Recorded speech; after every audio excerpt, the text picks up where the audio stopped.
Hello everyone, good evening. Thank you again for joining me today. This class is a bit overwhelming, but yeah, we have a lot to cover. So try to be patient and try to interact, because your interactivity actually gives me the energy, okay? So as you know, this is the third class on the same topic, confrontation, visual field tests.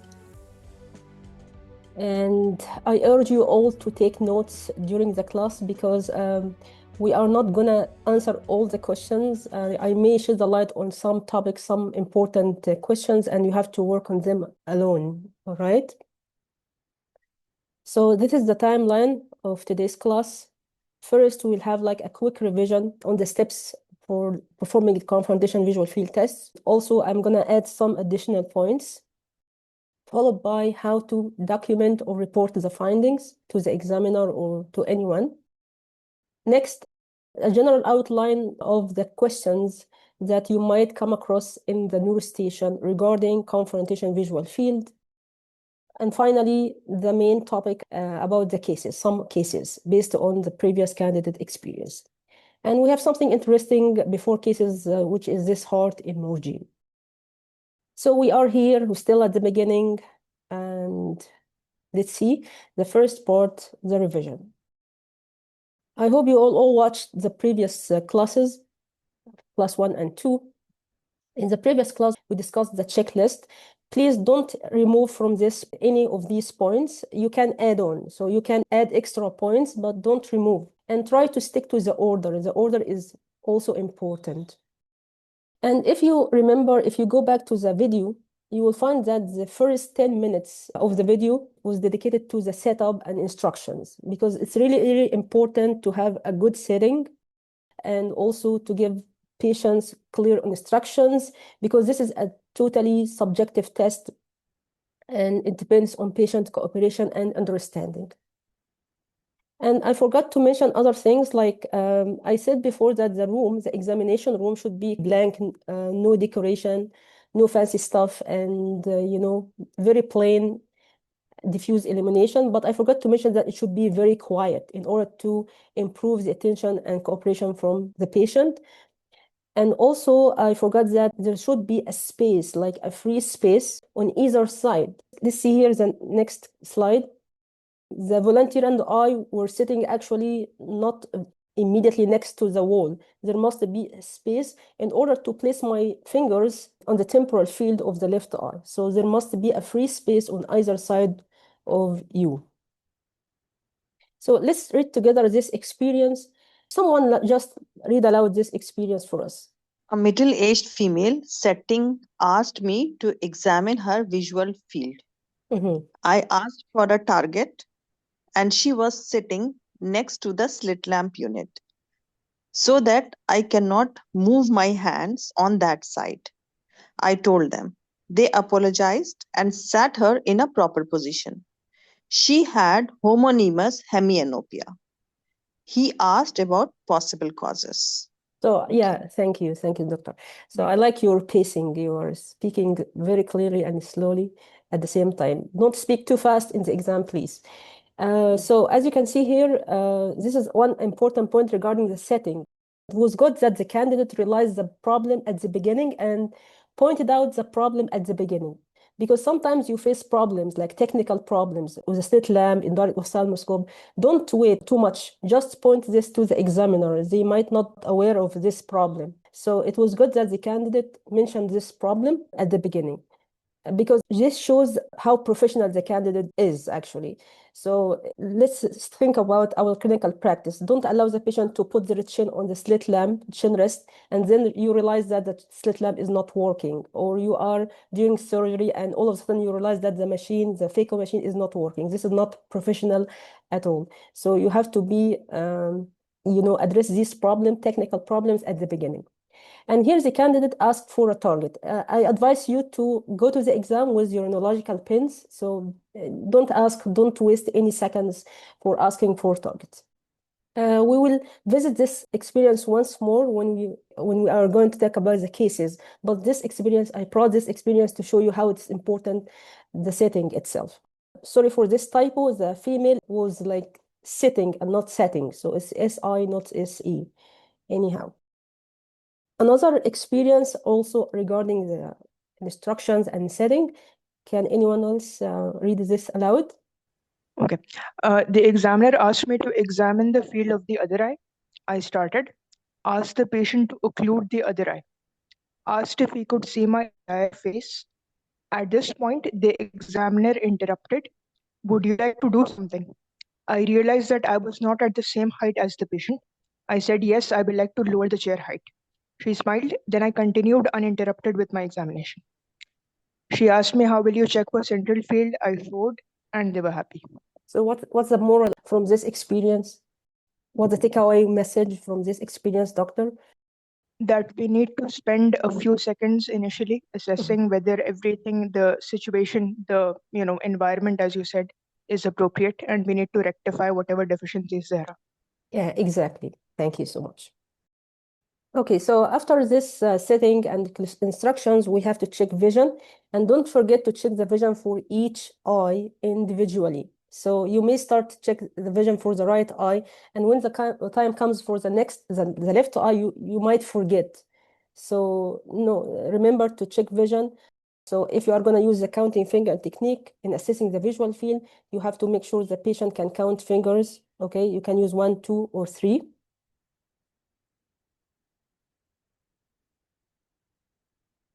And before using the white pen and red pen, you have to check that they actually see these pens. And you have to hold these targets just at the primary position in order to check vision. But when you are going to do the confrontation step itself, you have to put it at the periphery as we discussed before. Another one to read this experience. This was the visual field examination using confrontation method. I wanted to start the test by presenting fingers in different quadrants, but the examiner stopped me and asked me to test the field with a white pen. There was a bitemporal superior quadrant anopia. I was asked about the systemic manifestation of pituitary problems like galactorrhea, loss of hair, and libido in men and infertility in women. Thank you, doctor. I brought this experience because you have to be a good listener as well. You have to be a good listener to be attentive to the examiner, what they are saying, because they might ask you to skip some steps. So we said before, we start with counting finger step. But here the examiner didn't want the candidate to do this test. So just move on and do the next step, which is using the white pen. So I showed you the technique for the counting fingers. For example, here I'm just showing the volunteer my fist and then hold up finger one side at a time. So here I'm testing what? The inferior nasal quadrant of the right eye, then the inferior temporal quadrant of the right eye, the upper nasal quadrant of the right eye, and finally the upper temporal quadrant of the right eye. And we call this technique static finger counting in 4 quadrants, right? If you remember. Now, sorry, how about this? Was I like wrong? This is like a false way for doing the test? Or is it another variation in the technique? Does anyone have an idea about what we call this step? It's not the static finger counting in 4 quadrants. There is a little tweak in the technique, yeah, and this got another name actually. Now I'm presenting like my fingers in both quadrants at the same time, not one quadrant at a time.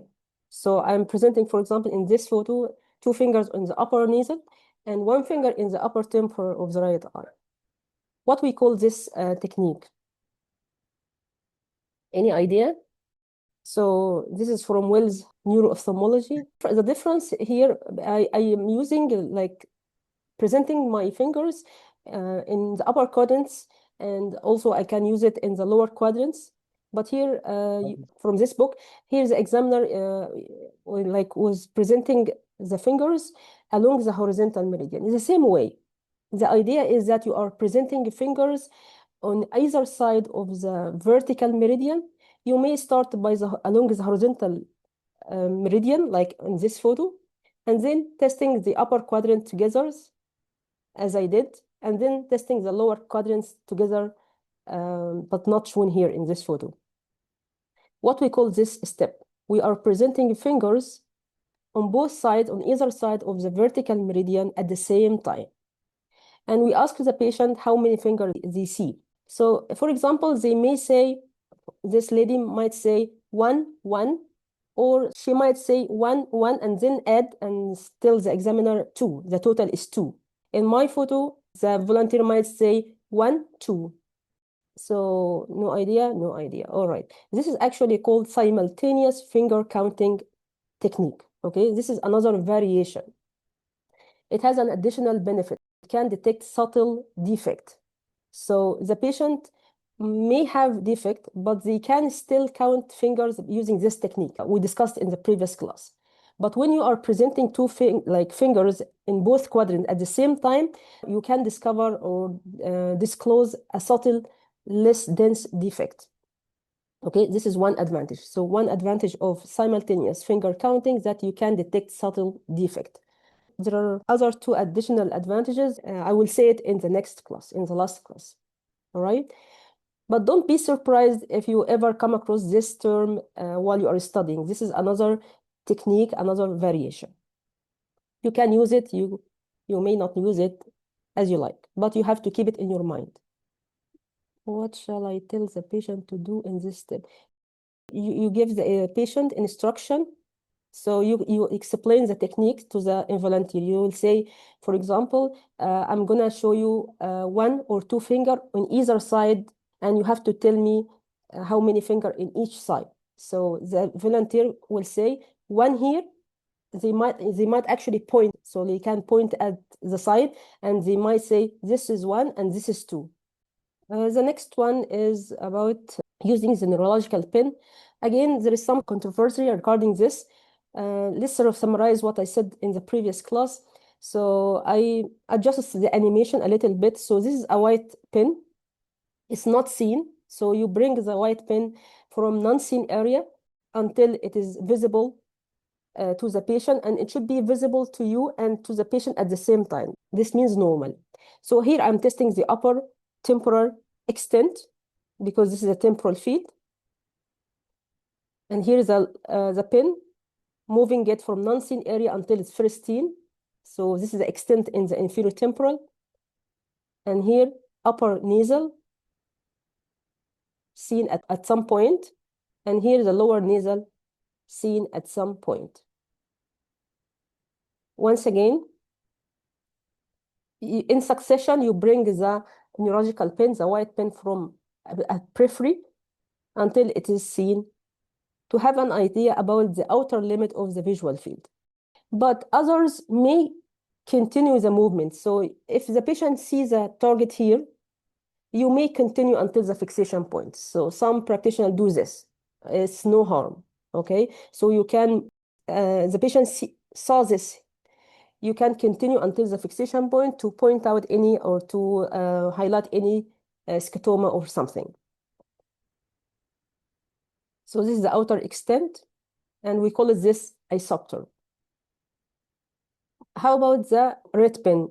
We keep the red pen for testing the central field. Look at this slide, please. Pay attention. So as you can see here, the red pen is actually not seen. Do you see the laser pointer? I hope everyone can see the laser pointer. I'm pointing at the neurological pen. It's not seen because our sensitivity for lead color is not that good at the periphery, okay? So if you hold it here, if it were like white pen, it is seen.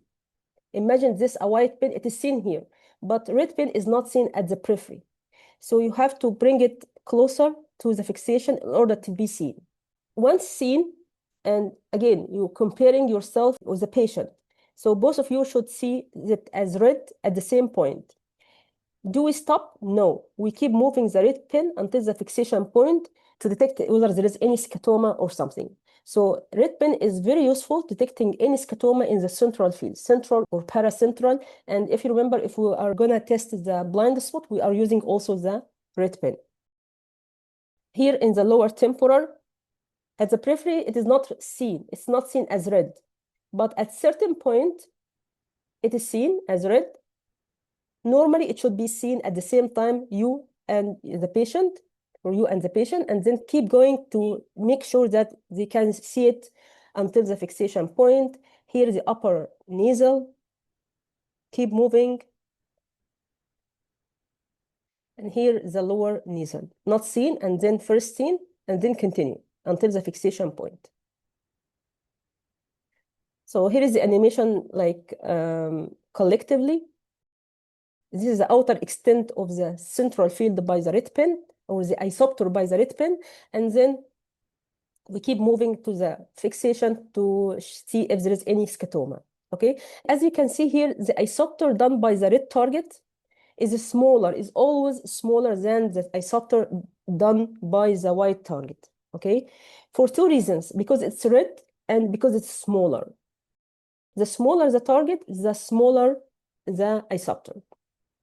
Yeah, I need someone to read aloud this paragraph. Although these confrontation tests offer high specificity, their use is likely to result in many false negatives because of their low sensitivity. The accuracy of confrontation testing depends on the density of the visual field defect. A single test with the best combination of sensitivity at 74% and specificity 93% for detecting a visual field defect is kinetic testing with a red target. Yeah, thank you. So if you remember, we are moving the neurological pen. So this is actually a kinetic testing.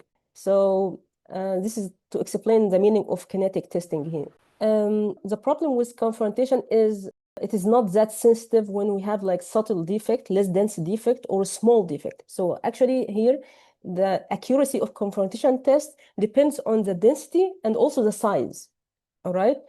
We have like many false negatives. So in order to improve the sensitivity, we are using the red pen. Why I should use this paragraph? Because the examiner might ask you this question: why do you need to use the red pen? Okay, especially if you are using the red pen and white pen using the same technique. So the answer here, the red pen improves the sensitivity of the test. Okay, so it decreases the false negative results. So this is the answer. All right.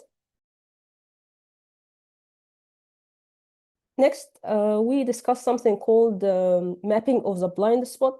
Personally, I prefer, as I showed you that in the previous class, that we are moving the pen from the center, like from the center here, to the periphery, like temporally. It should be temporary because the blind spot is the temporal field until it disappears. And we discussed how we can map, actually have an idea about the size of the blind spot itself. But in some references and other candidate might start from the temporal, like temporal to the blind spot, like from seen area. Okay, it should be from seen area to non-seen area and move central. So both techniques are fine, but I feel that the moving from the central to the periphery to the temporal is much easier to locate the blind spot. And remember, mapping the blind spot is the same technique for mapping any scotoma. So if you come across any scotoma, if you find any scotoma, you can map its size using the same technique that we discussed in blind spot mapping. You are moving from seen to non-seen until seen again, okay, to have an idea about the horizontal extent and the vertical extent. So if someone asks you how to map this scotoma, just mention the same idea we discussed in blind spot. First, you have to say, I will use the red pen, okay? And moving from seen area to non-seen. And keep moving until it's seen again. If the direction of movement is horizontal, you have an idea about the horizontal extent of the scotoma. You can repeat the technique vertically to have an idea about the vertical extent of this scotoma. Right? Also, we discussed something called obeying the vertical meridian. Like in this case, this is our right homonymous hemianopia. So here the target is not seen. But once we cross the vertical meridian, it is seen. And again, we are using the red pen in this regard. So this means the lesion respects the vertical meridian here. And you can also move it back in order to like double check. So it disappears once we cross the vertical meridian. So you can repeat it about like upper quadrants and then in the lower quadrants in cases of homonymous hemianopia. So this is an example of respecting the vertical meridian. How about this defect? When we have a hemifield affected, but the hemifield is like respecting the horizontal meridians, like the lower quadrants, this is called inferior altitudinal. If it is the upper quadrants, this is called superior altitudinal. So this is an inferior altitudinal. So the direction of movement is different. So you are checking the respect of the horizontal meridian, so you are moving it vertically. All right, so this is a question here. Do you have a lesion that's respect the vertical and horizontal meridians at the same time? I know you are. Quadrantinopia. Yeah, thank you so much, doctor. Please continue. What we call this quadrantinopia? Right superior quadrantinopia. Yeah, excellent. Yeah, I really liked your answer. So first he started saying the side, it is right. And then superior, because you may have like inferior, but this is superior. And then quadrantinopia. So you can say superior, upper, it doesn't really matter. So right, superior, quadrantinopia. The red pin, once it crosses the vertical meridian, it is visible. So it is respecting the vertical meridian in this area. And also it respects the horizontal meridian. So this is like a quadrantinopia. Excellent, thank you. Also, we discussed the concept of red desaturation. I want someone, especially those who attended the previous class, to like give us a small talk about this slide. Now, this is a picture of the visual field of the right eye and the left eye. One second, so when, may I interrupt you? Okay, so yeah, this is, you can add this a schematic because we can present the visual field in different ways. We can use schematic presentation. We can have like actual printout from Humphrey Octopus, okay, or Goldman. So this is like a schematic representation for teaching, for education, okay? Yeah, keep going. This is a schematic representation of the visual field done by the confrontation method in both the eyes. So in the right eye, what we see is when the red pin was made to move from the temporal towards the nasal side, there is the wash effect. I mean, the red before was little fainted, and when it has entered inside the nasal area, it has become more strong, more darker. The red color became more darker. You can use this term saturated, okay? The red color became more saturated, and when we check it was in the upper as well as in the lower quadrant, both it became saturated when it has entered towards the nasal side. In the left eye also, it's seen that when the red pin was moved from the nasal side to the temporal side, there is washout effect of the red color, fainting effect of the red color, or the washout effect. So this shows, according to this representation, I can see that both the side, the temporal field is having washed out effect of the red color. So it can say desaturation of the red color is seen on both the temporal side. Yeah, exactly. Okay. So what's your diagnosis? So it looks like it can be, it is seen that it happens in the optic chiasma, that in the cases of bitemporal hemianopia, the red desaturation effect happens. So Yes. can be because of pituitary adenoma or any lesion compressing the optic chiasma. Yeah, thank you so much. Thank you. Thank you. And this shows also that the defect is maybe subtle. So using the usual technique like counting fingers, it might be normal. But when we are using the color desaturation, it detects this desaturation effect on the temporal fields on both sides. So this is bitemporal hemianopia, respecting the vertical meridian, most probably due to chiasmal lesion, and most commonly caused by pituitary adenoma, as you said. All right. By the way, some may say this is not a confrontation. We added to the steps of confrontation, but actually here we depends on the patient's response. Like we are totally depending subjectively on the patient's response. And here we are using just one target. So if you remember, because we already discussed this before, we are using red pen and we are moving it across the vertical meridian. We are moving the target. So we are using just one target. But how about this? The same idea, but I'm using two targets. Here I used the red cap from psychopelagic eye drops, okay? And the same principle, you place the two bottles along the vertical meridian and ask the patient, are they same? Okay, or whether it is one side or one is like washed out or pinkish or grayish.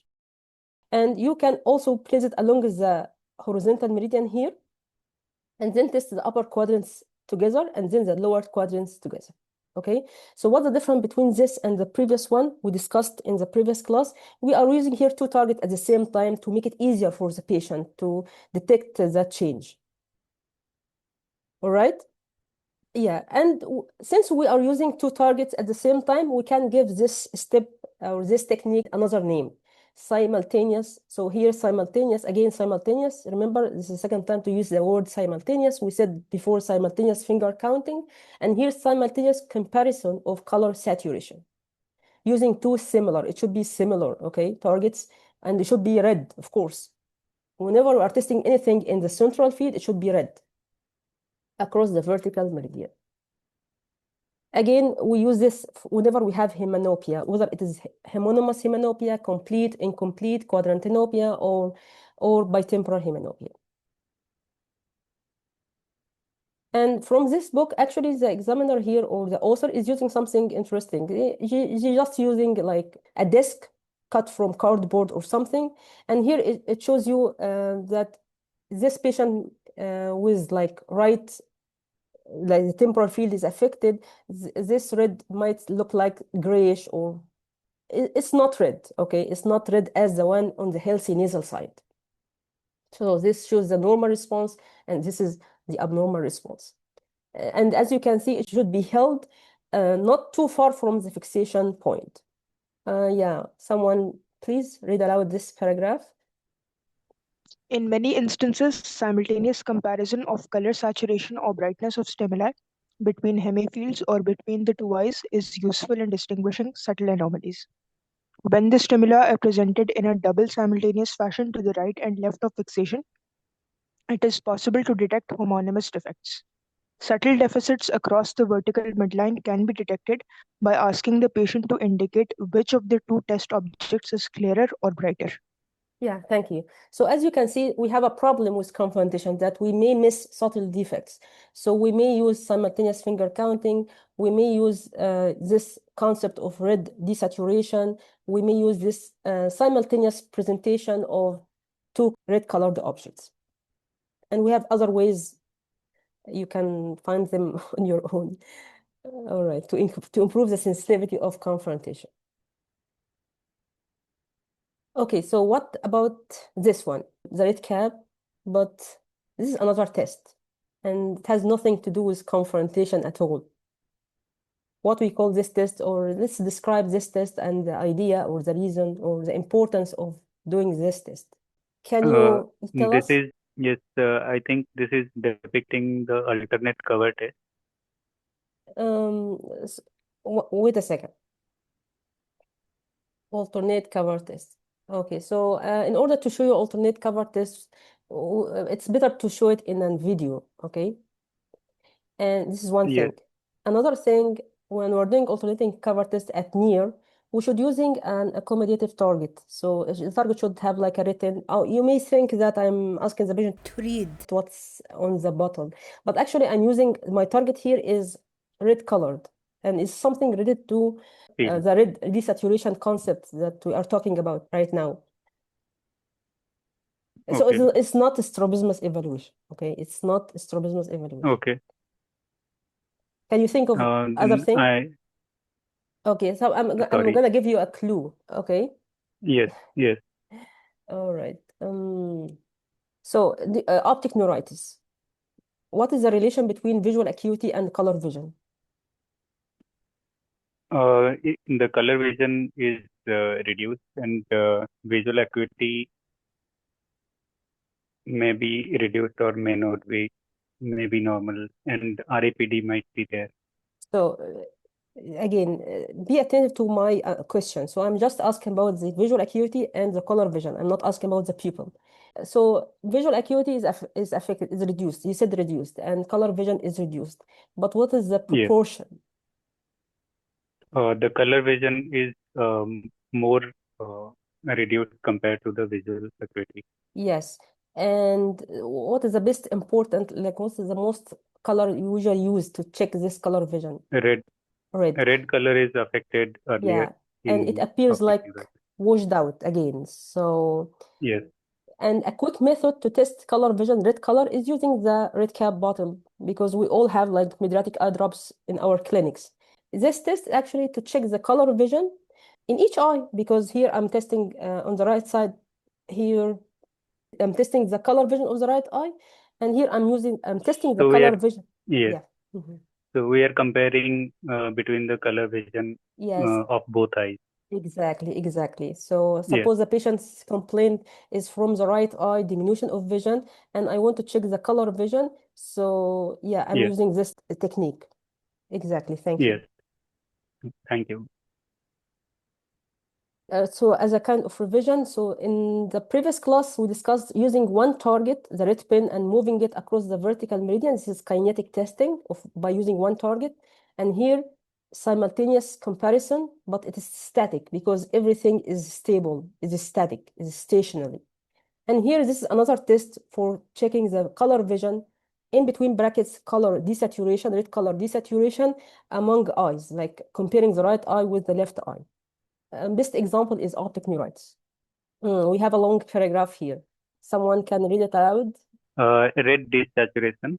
A red object of some 1 to 2 centimeter of any sort can also be used to compare quadrants of the visual field to check for color desaturation. Again, a sign that is particularly useful in detecting a neurological field defect. The nasal and temporal halves of the field or superior and inferior halves of the field are compared, asking patients to say if they note a difference in the quality of the color in different parts of the field. For example, a patient with a bitemporal hemianopia should report that the object appears less red or washed out in the temporal half of the field of each eye. This can be confirmed kinetically by asking the patient to indicate when the color appears to change as the object is moved from the normal to the abnormal field. In a temporal hemianopia, this should occur at the vertical midline. Color desaturation can also be used to test for differences between the two eyes in the appreciation of red, which is useful if a patient is thought to have an optic neuropathy. Yeah, thank you so much. Thank you. All right. Now, the next slide is a kind of experiment. Okay. I'm not going to ask you what the name of this bird, but anyhow. All right. So this is a red colored bird. And if I click here, okay, do you see? Yeah, you see. So this is called northern cardinal, by the way. So if I click on this photo, okay, and here click on the color,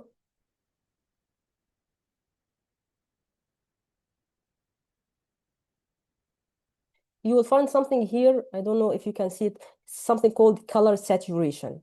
Okay, so if we click on lower saturation, so this is how patient with red desaturation may experience. I just want to experience what the patient can see. Okay, if they have optic neuritis or if they have like subtle defect. So this is like lower saturation, and here this is much lower. And this is like, so whenever you lower the saturation, it becomes grayish in color. And that's it. Yeah, kind of a break. Yes, this is beautiful. Never thought of this to look Yeah. it in this way. Yes. Yeah, it's very good to experience what the patient is experiencing by using some, tricks. So back to the checklist. The last part in the checklist is light projection. Again, this is not part of the confrontation, but it is a test for visual field. We made a comparison between two apparently confusing tests, something called light perception, which is a step to check vision. So whenever we have patient with like, they can't see our hand motion, so you can then test their ability to appreciate light. and this is called light perception test. And you have to hold the pen torch just in front of the eye, and you have to turn off lights. But on the other side, we have something called light projection test. It's not a confrontation visual field, but it's one of the tests for assessing the visual field whenever we have poor vision. Again, you turn off the light and then showing the patient a light in different direction, like here, upper temporal, upper nasal, lower temporal, lower nasal. All right. I have a question. Give me a common example or a common case scenario where we can use the light projection test. If we are going to do cataract surgery in a patient with hypermature cataract. Yes, one sec. So you have a patient with mature cataract or hypermature cataract with like very poor vision, hand motion. Okay, so you aren't able to do it like using the same technique, confrontation, or so the only possible way to check their field is by doing light projection. So what's the importance, what is the significance of, why do you need to check the visual field in such a case? It's cataract, so you remove it and we will see. I want to take a clue about the conditions, the posterior segment regarding the retina and optic nerve. You can do ultrasound to check the retina. So ultrasound will give me about a clue about the anatomy, but Yes. this will give me about the function.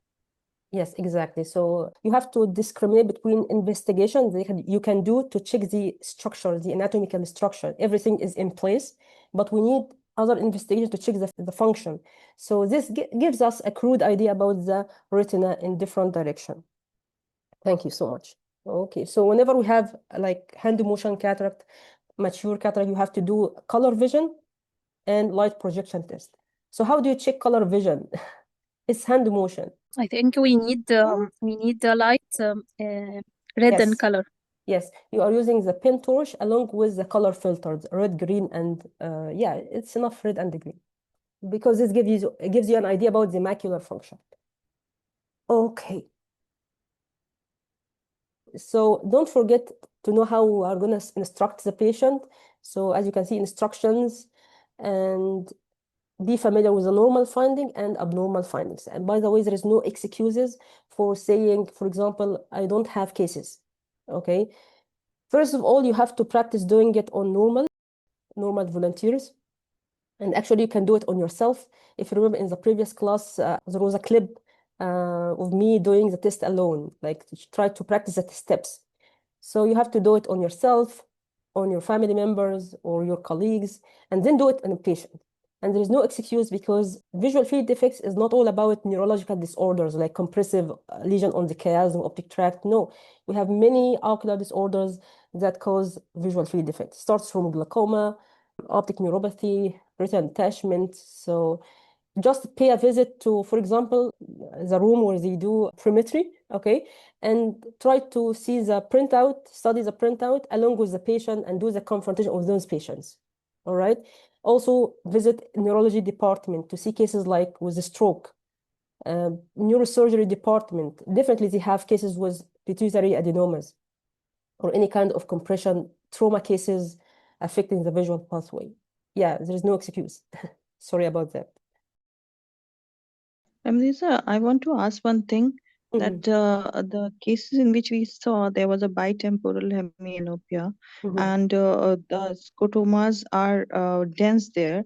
So can they appreciate the difference in the saturation and desaturation of the red color in those cases? Because if the scotomas are there, that means that part they are not seeing. So whether it should be relative scotoma or absolute scotoma, there's something difference in that they can appreciate the color desaturation and saturation. So see, I wrote here it's desaturation at the bottom of the checklist. Okay, so be aware of the order. If you have like dense bitemporal hemianopia, so it's very easy to disclose this during the count, like maybe the counting finger steps and using the neurological pins. Once you detect a defect, why you are using another test or step actually dedicated for or designed for subtle defects? Okay, there is no need. So there is no need to use this. Okay, and if you remember in the first class, you have bitemporal hemianopia. Do you really need to map the blind spot? What is the point? So there is no point. You already detect a defect, and the follow-up question will be about this defect. And in clinical practice, it is enough to detect bitemporal. There is no need to mind blind spot or to do anything. So try to tailor the steps according to the results of the previous step. Okay, so that's why I'm saying there is an order here. So for example, if the patient has poor vision, like hand motion, are you going to test counting finger neurological pins? No. Okay. Yeah. Yeah. Okay. Thank you. Yeah, we're done with the first part. The second part is how to document the findings.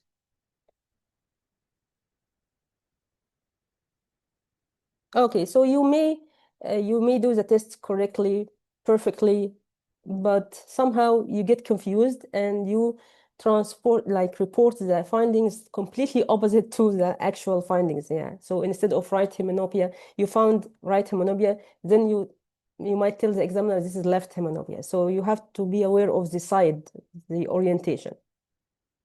So how do you document? First of all, you have to be familiar with visual pathways. So this is a kind of basic knowledge. Of course, this is you, and this is the patient, okay? Whenever we document the visual field findings, we document from the patient's perspective. Because, for example, this is the right hand or the right arm of the patient, but this is your left side, okay? So everything is opposite to you. So just imagine this is the patient, or right now you are looking at the screen, you are looking at your laptop or your phone or whatever, okay? Cover your left eye. So this is your right eye, and this is the visual field of the right eye. Now cover your right eye with your hand. Okay, what you are seeing here is the left eye. This is the left eye, and this is the left visual field. So imagine you are the patient facing the screen, and this is how we document the visual field. So always, the right field. Some actually don't like to say right eye or OD because this is not the right eye. This is the visual field of the right eye, and hence this abbreviation RF. So this is actually the visual field of the right eye, and this is the visual field of the left eye, because everything in the field is opposite to the eye. So the optic disc in the nasal side, but the blind spot in the temporal field. So let's summarize. The right visual field should be on the right side, on the right side of the screen, on the right side of the paper, okay? And the left visual field should be left. It's like as if you are the patient and you are facing the screen right now. And as you know, the blind spot in the temporal field. So this is the blind spot in the temporal field here, and here is the blind spot in the temporal field here. Now we can change the language a little bit. The blind spot in the outer field, which is the temporal field, of course. Or we can say the right blind spot is on the right side of this field, right? So again, if you imagine you can say this is the temporal. So this is many nomenclature. So you can say this is the temporal hemifield, and this is the nasal hemifield. Or you can say this is the outer hemifield, and this is the inner hemifield, okay? Or you can say this is the right hemifield of this field, and this is the left side of this field. All are the same. So the clue here is in the blind spot. The blind spot in the temporal field, correct? The blind spot is in the outer field or the outer hemifield, correct? The blind spot of the right eye is on the right side of the field. Let's repeat the information here on the left side. So this blind spot in the temporal field, correct? This blind spot in the outer hemifield, correct? This left blind spot is on the left side of this field, on the left, because this is the right and this is the left of the screen. All right. So I'm going to read this. Unlike all other portions of the ophthalmic examination, visual fields are conventionally recorded on charts that represent the field as the patient sees it. So the temporal field of the right eye is to the right.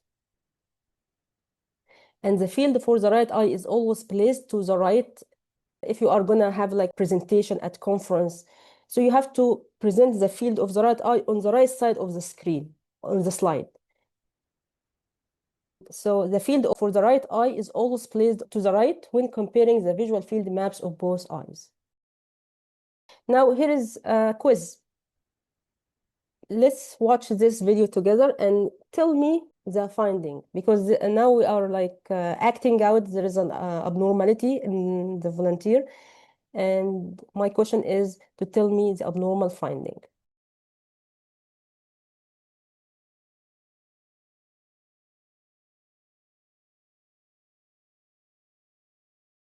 First of all, what is this step called?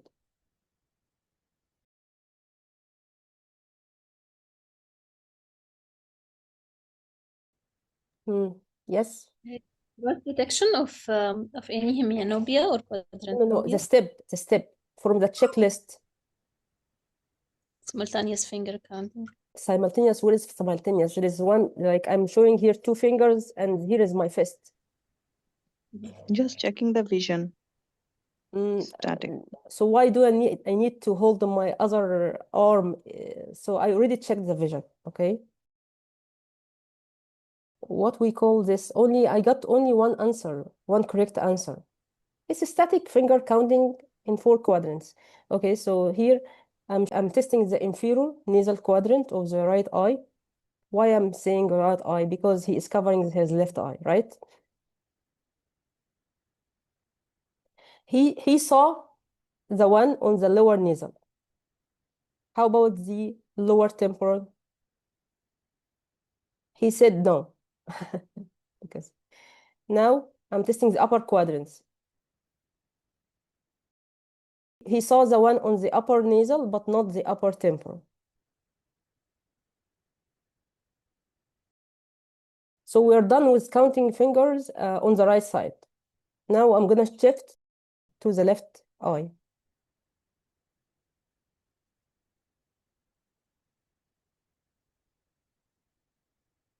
So as you can see here, I'm actually closing my opposite eye, like I'm monocular, because I needed to use my both hands. So, but still I should be monocular like the patient.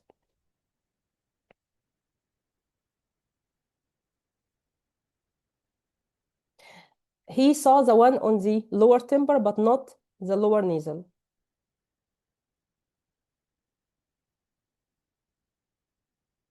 Again, he saw the one on the upper temporal, but not the upper nasal. What's the finding?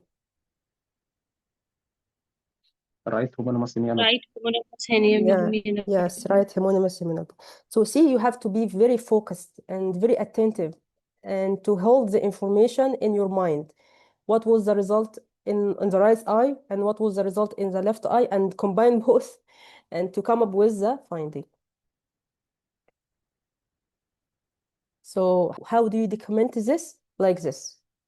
So basically, when we have right homonymous hemianopia, the right side of each visual field is affected. So right homonymous hemianopia, the right side, the right hemifield of each field is affected. So this is the right side or the right hemifield of the right eye field. And this is the right side, or we can say the right hemifield of the left eye visual field. We can say in another way. This means this is the right temporal field is affected in this eye and the right nasal field on the left eye. And this is the definition of hemianopia, homonymous hemianopia, affection of temporal field on one eye and nasal field of the other eye. Affection of temporal field on one eye and the nasal field of the other eye. The side, right or left, it depends. So here in our volunteer, so it's the right side. It means the right side of each visual field is affected. Okay? Again, this is a schematic representation of visual field. You can represent it in like a circle, but in reality, as you know, the temporal field is bigger than the nasal field. So if you want to represent it schematically more accurately, you can draw it like this. All right? And Since I used the counting finger method, I can use it represented by this cross. So other references may use the cross. So again, the patient couldn't differentiate or couldn't count the fingers on the right side, on the right eye, and the right side of the left eye. We have right homonymous hemianopia. Although the printout is beyond the scope because we are not talking about Viva questions, because you may get printout in Viva, but never in OSCE. You have to know everything about the printout, mostly Humphrey. Have an idea also about Octopus. But anyhow, you have to know some basics before commenting on the visual field. For example, this is the right or the left visual field. Left. So how do you know? Or how The do you blind know? spot on my left hand. Yeah, it's very Blind it's the easiest way without the need to read anything, because whenever you have a printout, the side should be written here at the top. Okay, so you can look at the blind spot, and if it is on the right side, this is the right eye. If it is on the left side, so this is a vertical meridian. Okay, and this is a field. So this is a vertical meridian. So we agree that this is the right side. As you are looking at the screen, this is the right Yes. side and this is the left side. Because the blind spot in the left side, so this is the left eye. Okay? And this is the easiest way. And how about this? Obviously, The right eye. the right eye. So if you have like a printout and they are gonna have to show your colleagues or to have a like to put it in a document, you should place the right visual field on the right side and the left visual field on the left side. This is really important as well. But let's go back here to this one. Suppose you have like this hemifield, like we have like complete loss of this hemifield, okay? It's totally black. So black in black, so you will never appreciate the presence of blind spot because this field is lost. So how can you know whether it is the right visual field or the left visual field? There is no blind spot in the other side. Yeah, this is nice. It's another way. Excellent. So this is called out of the box. Okay. So thank you so much. If you have like this visual field effect, it's totally black, and the blind spot definitely here because there's no blind spot here. But let's make it like worse, and let's challenging you more. Suppose like there is totally black. Okay, this is like, imagine this is totally black. Yeah, just imagination. So there is other clues in the visual field that we can know where is a blind spot. By the way, what we call this shape or this depiction? Grayscale. Yeah, grayscale. Yeah, grayscale. Yes. However, in others, you will find in some printout there is a small triangle at the location of the blind spot. This is a threshold printout. You will find a small triangle at the position of the blind spot. And even in those, what we call those, by the way, this one and this one.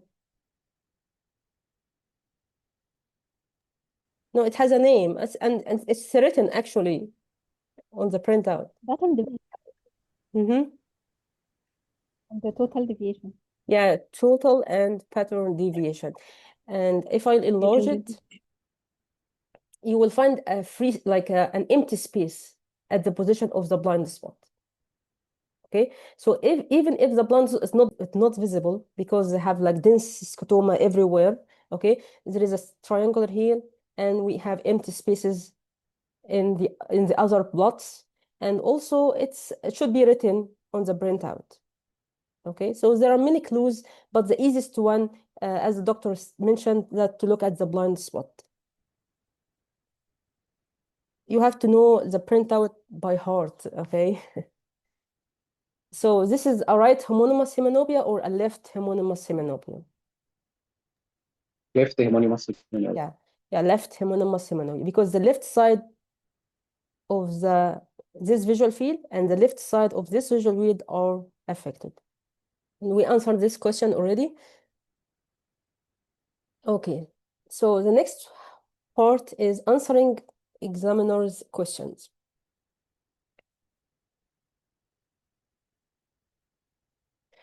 When it comes to neuro, there is a saying, or there is a kind of in teaching, that you have to answer 3 questions. What is the lesion? What is the lesion? And why the lesion occurred? But here in ophthalmology or neuro-ophthalmology, our focus is mainly on the first 2 questions. So for example, we just said that bitemporal hemianopia. Okay, so what is the lesion? So some of you said chiasma. Okay, what is the lesion? So then you can mention the causes of chiasmal syndrome. All right. By the way, bitemporal hemianopia is just a sign. Okay, it's not a diagnosis. It's not a lesion. Bitemporal hemianopia is just a sign. It's like ptosis, proptosis. It's just a finding. It is just a finding. If the examiner asks you what is the lesion or what's your diagnosis, don't say, for example, bitemporal hemianopia and then stop your answer. No, this is just a finding. You have to tell the examiner to keep going on your answer. Like you keep developing your answer. You can say bitemporal hemianopia due to chiasmal lesion, and we have some causes for chiasmal lesion, most probably pituitary adenoma, for example. Okay.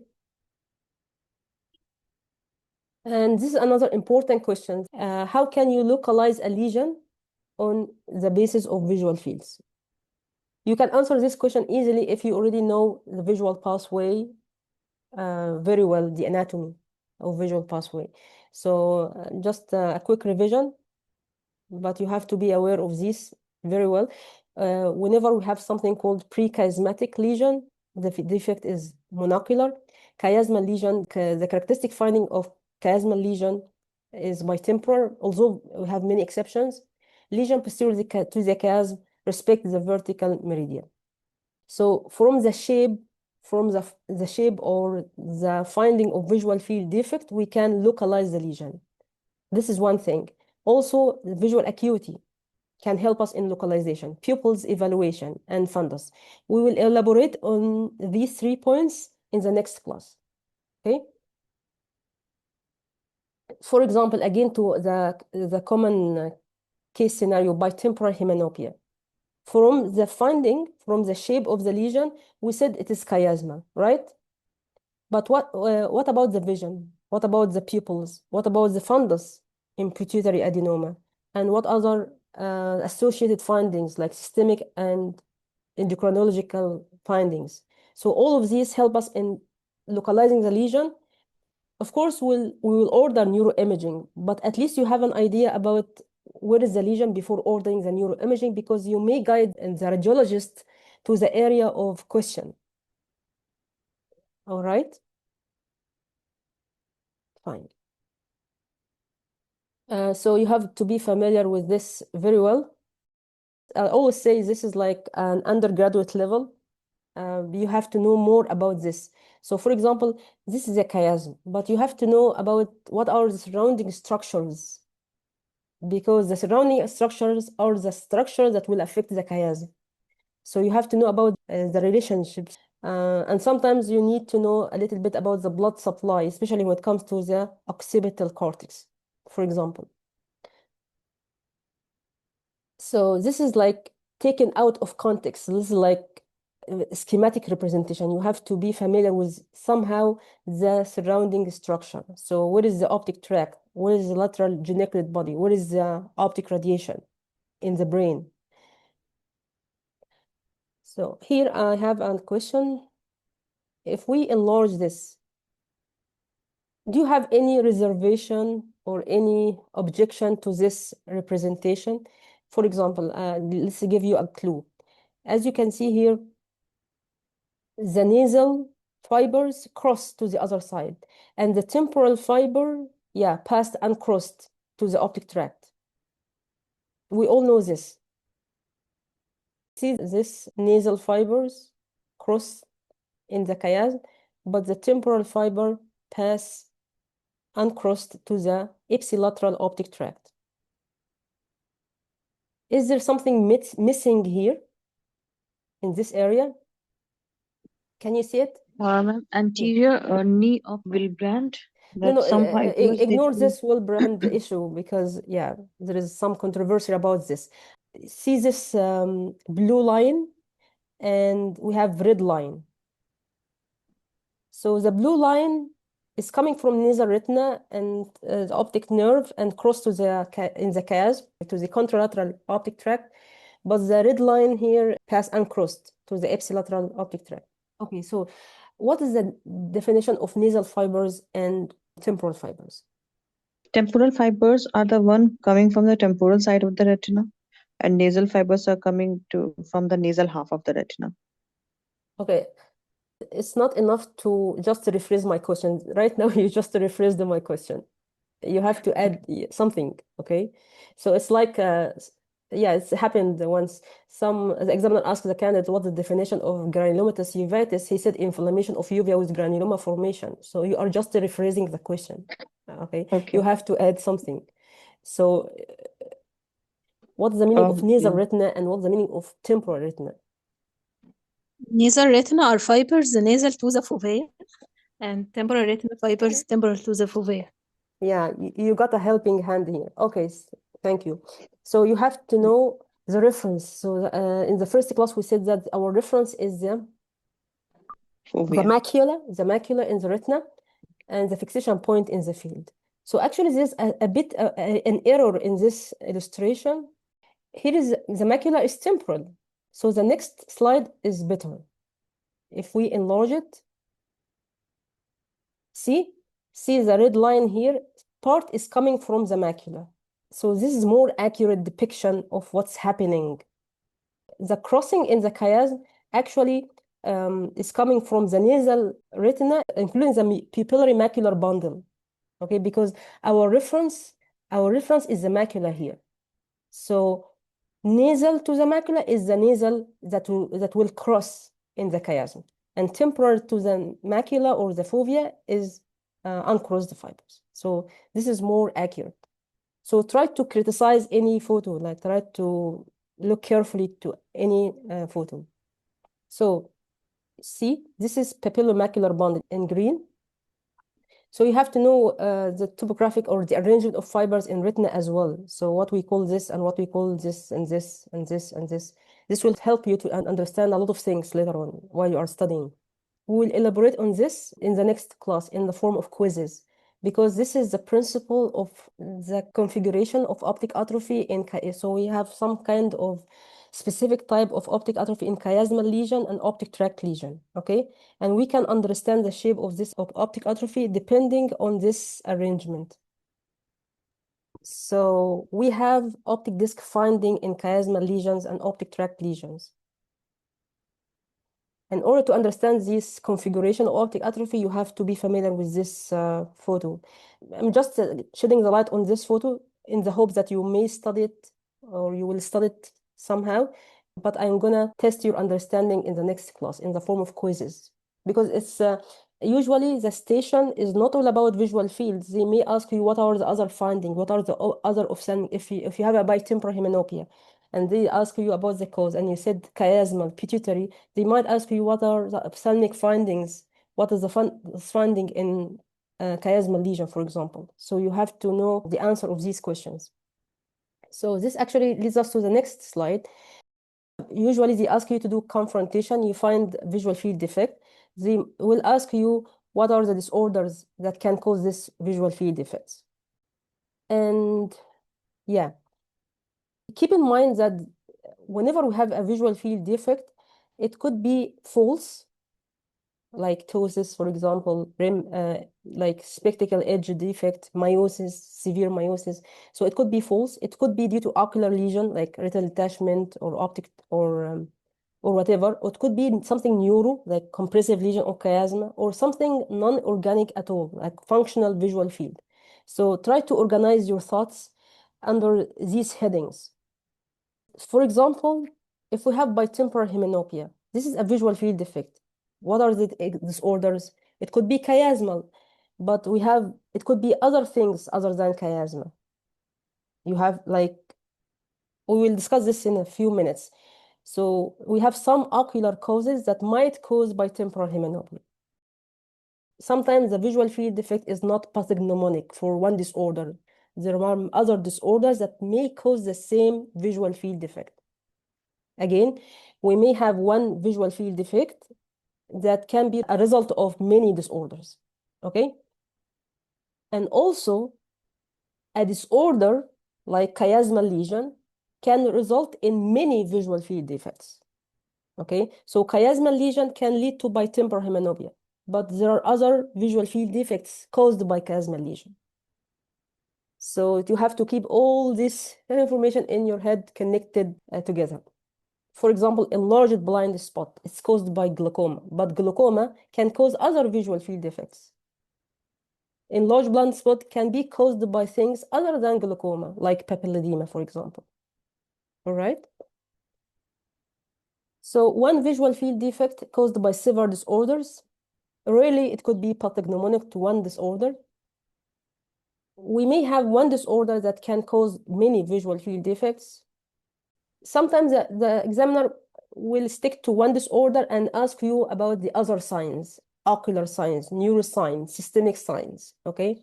And they might ask you what is the next step.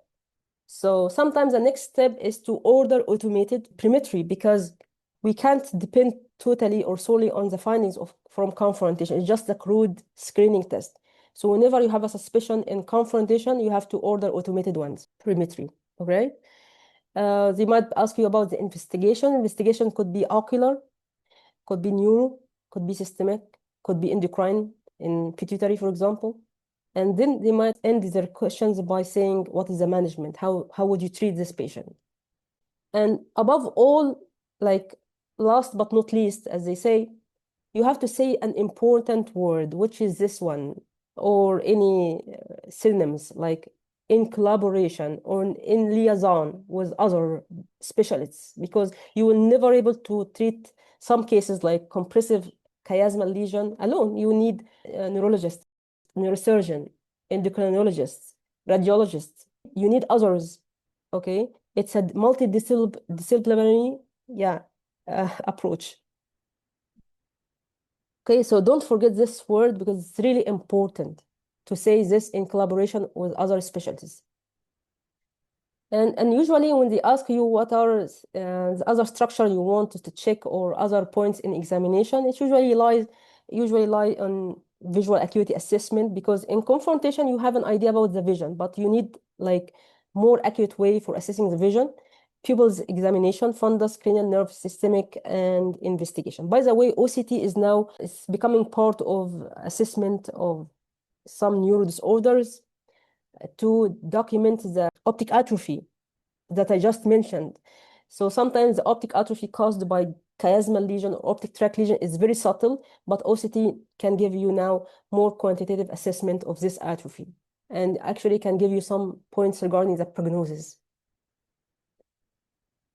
So investigation is not all about neuroimaging, MRI and CT or something. You have to add some ocular investigation like OCT, and also remember, if you are in the OSCE and you just done confrontation, you have to order automated perimetry, okay? We're done with the third part. I have few slides like in a minute about this heart emoji. So how can you relate this heart emoji to visual field? We all love visual field. This is one thing, but seriously. So we have something called heart-shaped. Have you ever come across this analogy in visual field? Heart-shaped appearance? Because in ophthalmology, we have a lot of analogies. But what about heart emoji? Okay, let's see.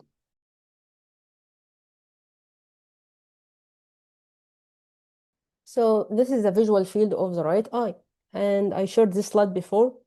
And I'm gonna change the language a little bit. See, this is actually monocular visual field, the visual field of only one eye, specifically the right eye. So this is the shape of the outer extent because we have a greater extent on the temporal side. This is the outline in blue. How about combining, because under normal condition, both eyes are open. the visual fields of each eye is not separate. There's some kind of overlap. There's common visual field, which is called binocular visual field, and it has this heart-shaped appearance.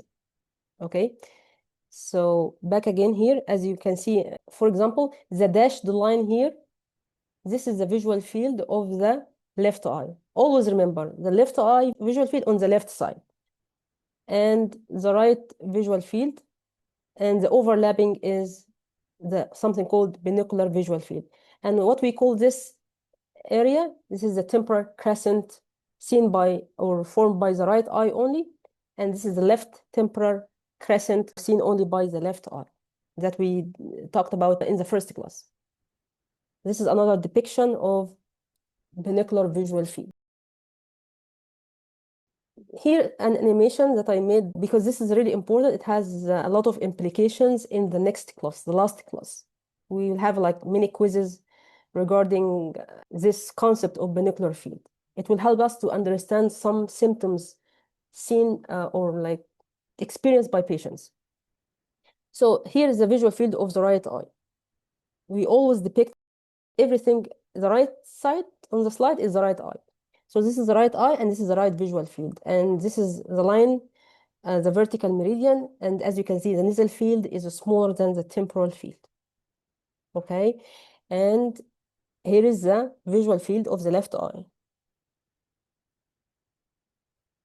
And this like separately, but normally there is overlap.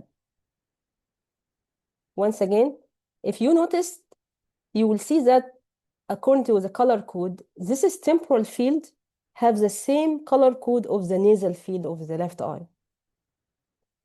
The nasal field of the right eye has the same color code of the temporal field of the left eye. Because remember the concept of corresponding points, the nasal retina, the corresponding points on the nasal retina are located in the temporal retina in order to ensure the fusion and so on. So this is the overlap, the heart-shaped binocular visual field. And this is a fixation point because this is our reference. Again, this is an important concept you have to be familiar with. So the nasal field, okay, overlap with the temporal field of the other eye, but not all the temporal field, because we still have a temporal crescent here seen by the left eye. All right, the nasal field of the left eye will overlap with the temporal field of the right eye, but not all the temporal field. We have a temporal crescent here.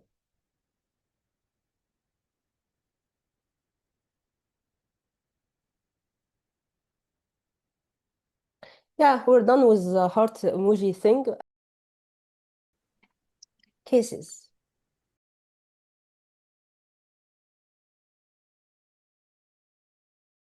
I have 5 cases. The first case, yeah, can anyone read this aloud? Do confrontation fields and the patient had restricted fields. Yeah, it's quite old. It's very old, but still gold. Yeah, it's still relevant. So do confrontation fields. So I guess fields because both eyes, for each eye. Do you have any reservation regarding the term here? The term used by the candidate? Restricted fields, I suppose, What is a better wording for this? if they say field loss or scotoma or something like that, maybe that would be better. I don't know. Restricted, I think the candidate means that it is restricted. It's like smaller. Okay, but what is that medical term, or what is much better term for this? We have a smaller field. Constricted field. Yeah, constricted is better wording. Maybe because I am a strabismologist, so the first image that comes to my mind is restrictive strabismus, but we usually say constricted, like you can say tunnel vision, you can say generalized field constriction, but somehow I'm not familiar with the term restricted. You may correct me, I don't know. All right. So whenever you read an experience about a finding, like a visual field defect finding, imagine what would the results, what was the patient response. let's see by using the white pen. Let's start with the normal. This is a normal that I show you before. This is the normal extent. But imagine now you are showing the white pen, but the patient didn't see here, but you saw it as you are the examiner, you are the candidate, you saw it, but the patient didn't see it. So you keep moving the white pen, and at some point the patient saw this white pen at this point. And the same happened in other parts, in other quadrants. Now you realize that this field is generalized constricted, or we have like a tunnel vision. So you have to imagine these findings. How about the counting fingers? So it really depends on the size of the available, like the healthy remaining visual field, because we usually present our counting fingers, like our fingers, very close to the fixation, to the vertical meridian. So if our fingers are present within the normal field, the counting fingers would be normal, okay? But if the patient has like a very narrow field, they will miss some of the fingers or all the fingers. And they might even appreciate one finger. So you may present two fingers, but they appreciate just one because one is in the normal field and the other finger is in the lost field. So the finding by counting fingers really depend on the size of the tunnel vision. Yeah, can you read this? The first case was demonstrate confrontation visual field test. One should be quick in performing all types of ophthalmic procedures because time is very short and you have to see more than 4 cases to pass. One second. This is a very old experience and this is something from the past. So, but this is a good piece of advice to be quick. Okay, keep going. The patient had tubular or tunnel vision. She asked about the cause. I mentioned a few causes and then examined the fundus with a 78 diopter lens. Patient had an advanced glaucomatous disc. Yeah, so as you can see, once you elicit a finding, the next question would be about the causes. So here the candidate mentioned another term. You can see tunnel vision, tubular vision, keyhole vision, generalized constriction. I brought this experience because this is an example of what I said in the last oculoplastics class when I told you that we usually expect slit lamp biomicroscope in anterior segment and posterior segment station, but we may have slit lamp in neurostation. So they might ask you to check the pupil and then examine the fundus. And here, as in this experience, the candidate found tunnel vision, and then they asked to examine the fundus, and they found glaucomatous changes. So don't be surprised that you may do a lot of things on one case, in just one case. So back again to this experience, doctor. So what are the other causes for tubular vision or tunnel vision other than glaucoma? So you have to say advanced glaucoma, by the way. Don't say just or glaucoma, you have to say advanced glaucoma. Yeah, what are the other causes? It could be retinitis pigmentosa. And PRP laser in the retina. So it's not all about how many causes you mention, but you have to mention the most known, like for example, advanced glaucoma. So stick to the more typical examples. Advanced glaucoma, retinitis pigmentosa is correct, and extensive PRP. You said retinitis pigmentosa, but what is the most characteristic visual field defect for retinitis pigmentosa other than constricted field? Because constricted field actually comes with advanced retinitis pigmentosa. There is something characteristic for retinitis pigmentosa visual field defect. Do you know it? So this pigmentation and degenerative changes, what is the location of these changes in the retina? Where it starts?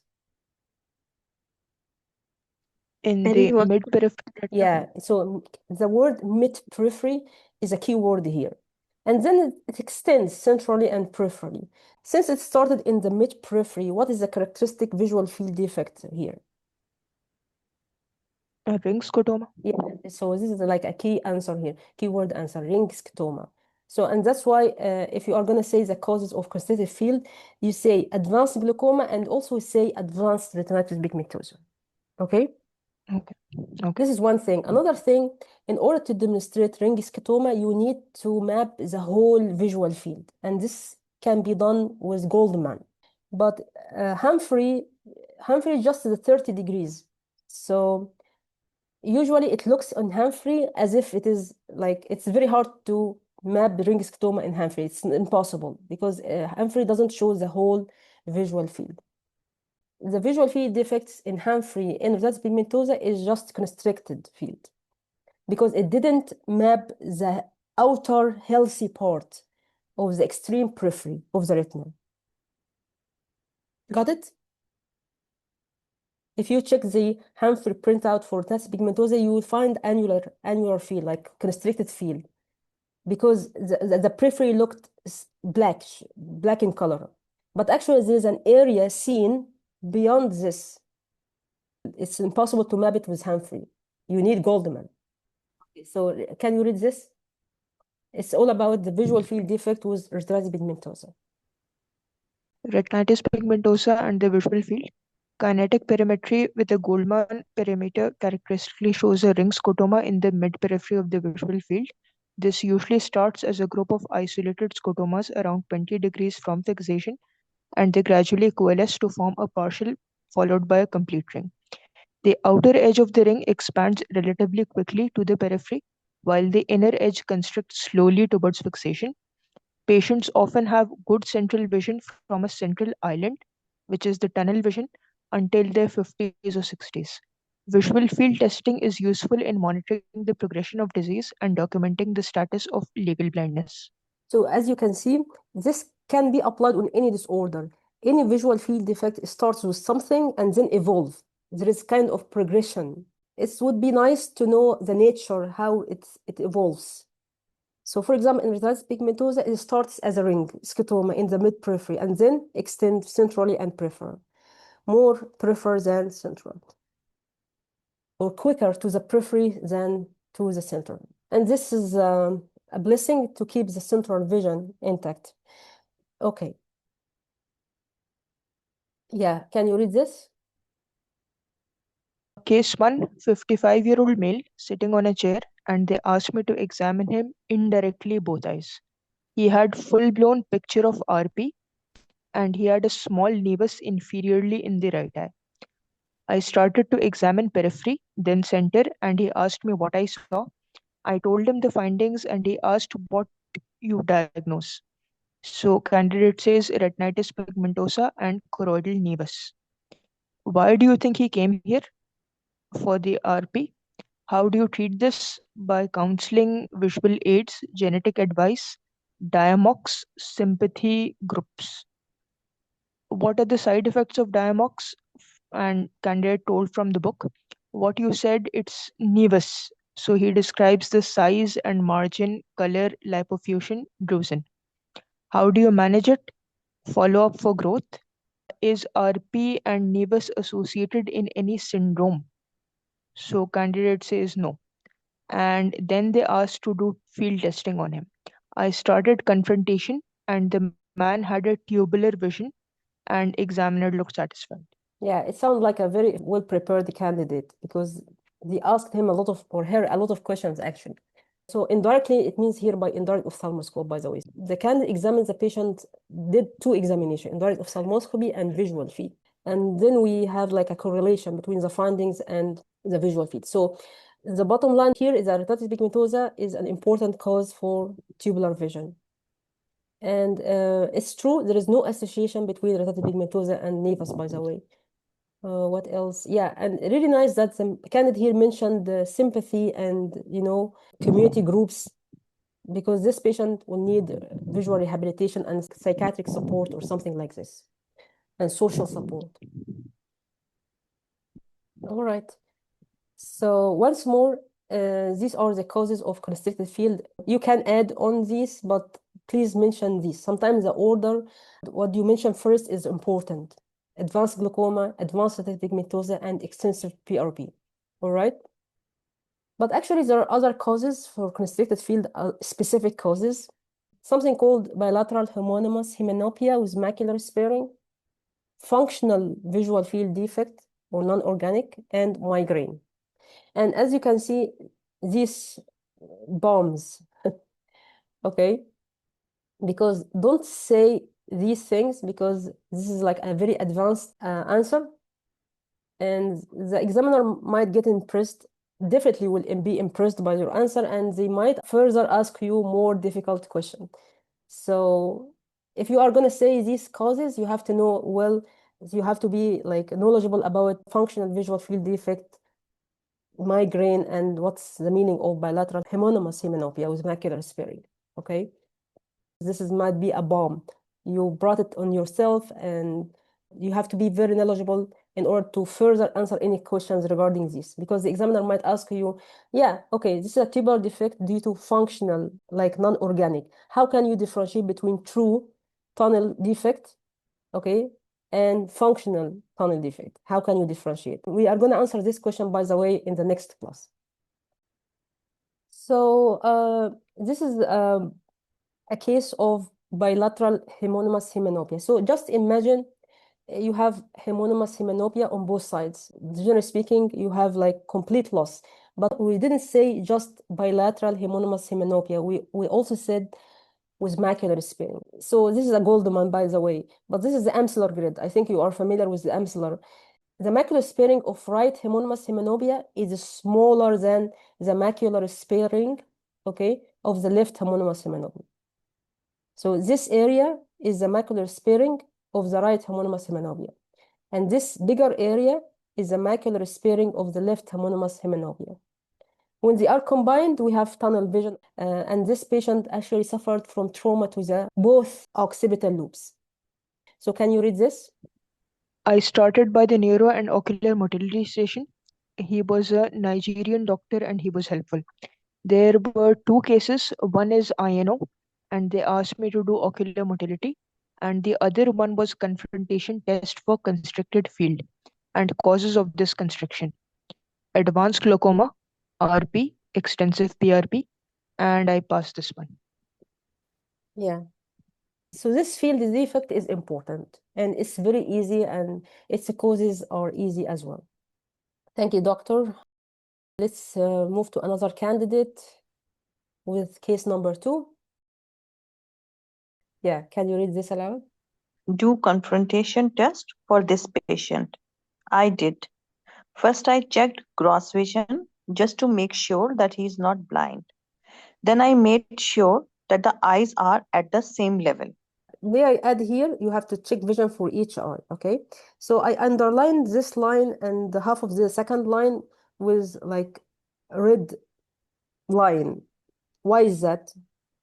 So we have like 3 steps, because this is all about setting and instructions. Ensure good vision for the test and ensure the same, Keep going. This is the necessary step. There was field defect in both nasal and temporal field inferiorly. Then he asked me, what is your diagnosis?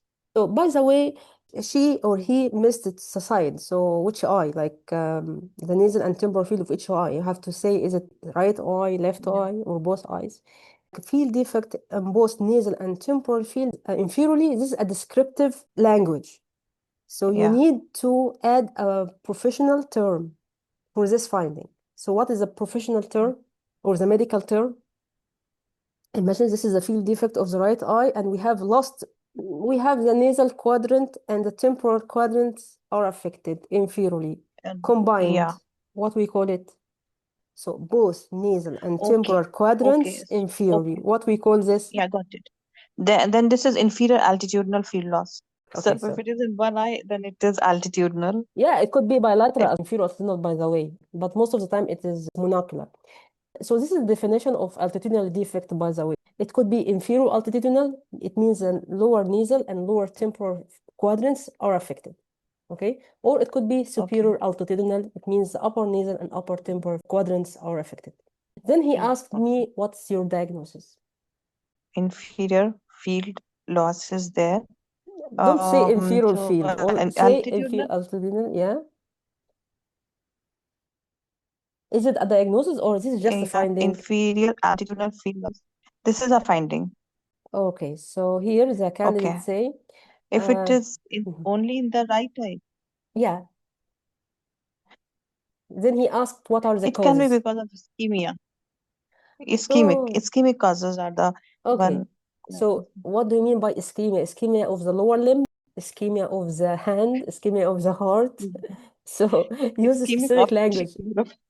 Yeah, it is ischemic optic neuropathy. Say everything, okay? You have to say ischemic optic neuropathy. Yeah, you can also say arthritic or non-arthritic, okay? Yeah, it Or can be you are, arthritic. if you are fancy about abbreviation, you can say the abbreviation, but better to say the term. Okay, what else? Yeah. Okay, so here there is no place for imagination and making up answers. Whenever you have a field defect, you have to study what are the causes of that might cause this Giant field cell defect. arthritis. Giant cell arthritis or diabetes. No, I'm not hypertension. asking about the causes of ischemic optic neuropathy. What are the causes of inferior altitudinal other than ischemic optic neuropathy? Here the candidate mentioned glaucoma. So it's very easy to put glaucoma under anything, yeah, because it has a lot of visual field defects. But what's really important to mention is this one. Central retinal vein or central retinal artery occlusion. Okay? Yeah. Let's challenge you a bit. The candidate here said central retinal vein occlusion. Instead of hemi, can we say something instead of hemi? We can say branch retinal vein occlusion. He Sorry? should be only hemiretinal vein occlusion. Okay, good answer. But how about saying, for example, inferior branch retinal vein occlusion? It would be better because the field defect here is inferior. Am I right? Yes. Am I right? Sure. It is inferior, so it should be superior. Superior branch retinal vein occlusion or superior Yeah, hemiretinal exactly. vein Remember occlusion. the reverse relationship. So you can impress the examiner, be like connected with the case. The case is inferior altitudinal defect. You can say superior branch vein occlusion to show the examiner that you are aware of the reverse relationship that we talked about in the first class. Okay? And why is that? Because if you know about the physiology, you know that the blood supply of the retina and the optic disc is somehow respecting the horizontal line.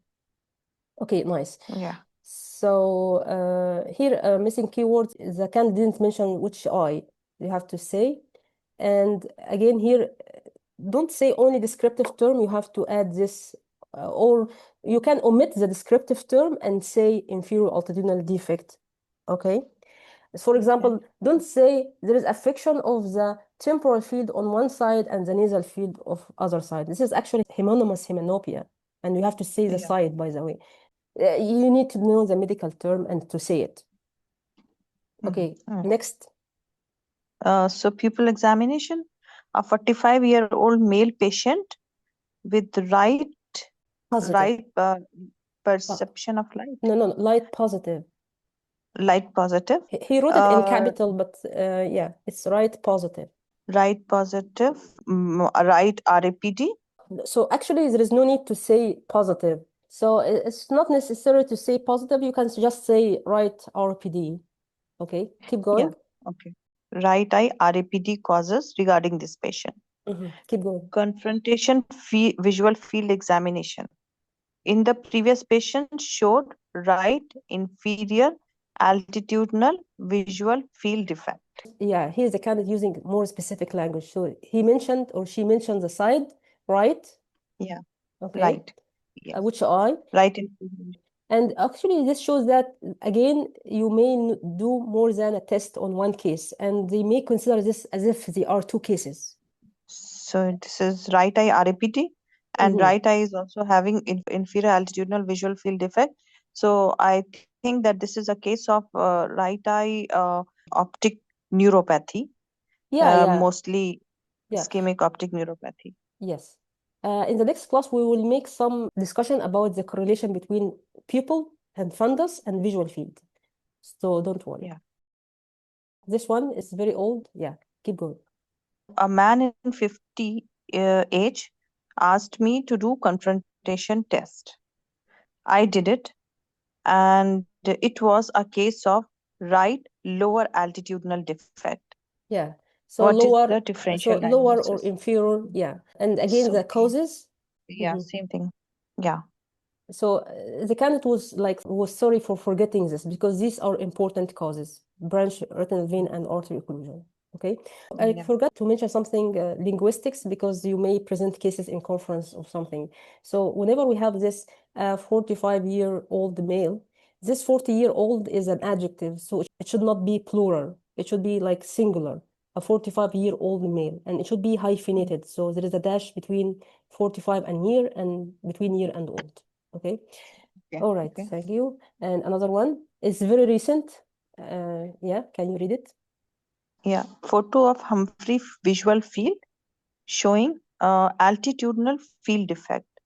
Asked, describe in details, then give a history of old male with acute drop of vision 7 days ago. This was his field. Most likely diagnosis, I said AION or arthritic ischemic optic neuropathy, which can be GCA, giant cell arthritis, or non-arthritic.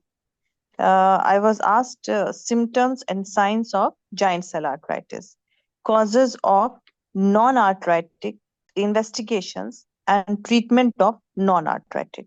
So when you study visual field, you are like killing one bird with two stones. You are studying for Viva and OSCE because this question from Viva, but you need to study a printout of Humphrey, of course. This visual field defect is really important, altitudinal, and you have to mention number one cause, anterior ischemic optic neuropathy. Okay, don't say ischemia and that's it. Okay, and then the examiner will stick to this disorder or one disorder and ask you about anything about one disorder. So this is a schematic representation, but it is not enough to say altitudinal. You have to say superior or inferior. So you have to mention the side, which eye, right or left, superior or inferior. Okay. By the way, if you want to do additional steps, you can check the respect for the horizontal meridian. And usually they ask about the causes, where is the lesion and what's the lesion. Okay, so this is the full term, right inferior altitudinal visual field defect. And we mentioned the causes. Number one should be ischemic optic neuropathy, in between brackets, arthritic or non-arthritic. Glaucoma should be number three. The second one should be hemi branch, and you can tailor the branch according to the field. Ma'am, a cause can be a superior retinal detachment also. Retinal detachment does not cause so absolute scotomas, does it? I think it gives relative scotomas. No, I'm not talking here about relative and, absolute, okay? These causes respect the horizontal meridian, okay?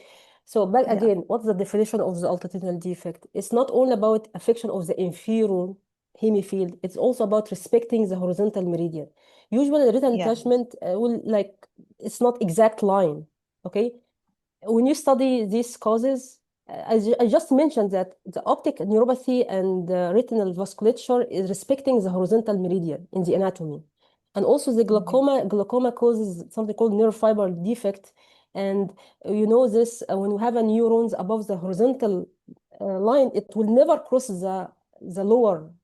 In glaucoma, there is a respect for the horizontal line. So we tailor the causes according to the visual defect. We are not just talking about inferior field defect. We are talking about inferior altitudinal, and by definition, altitudinal should respect the horizontal meridian. So basically, it's so clear cut, ma'am, because of the vasculature, yeah. Because of the vascular supply. So the same applied in homonymous hemianopia. We have a respect to the vertical meridian because of the arrangement of nerve fibers in the optic tract in retrochiasmal pathway. So there is an anatomy background for each cause. But you know what? You can add, for example, superior retinal detachment, but you can further say to the examiner that most probably it will not respect the horizontal meridian. If you think that the examiner is waiting for more answers, for example, okay? Yeah. Thank you for this question because it's like very enlightening. When we come to the cause of bitemporal hemianopia, we'll say chiasmal, but we have ocular causes for bitemporal. But in the differential, we will say that ocular causes will not respect the vertical meridian. We will see it in a minute, okay? This is a good question, yeah. So this is from Cakewalk.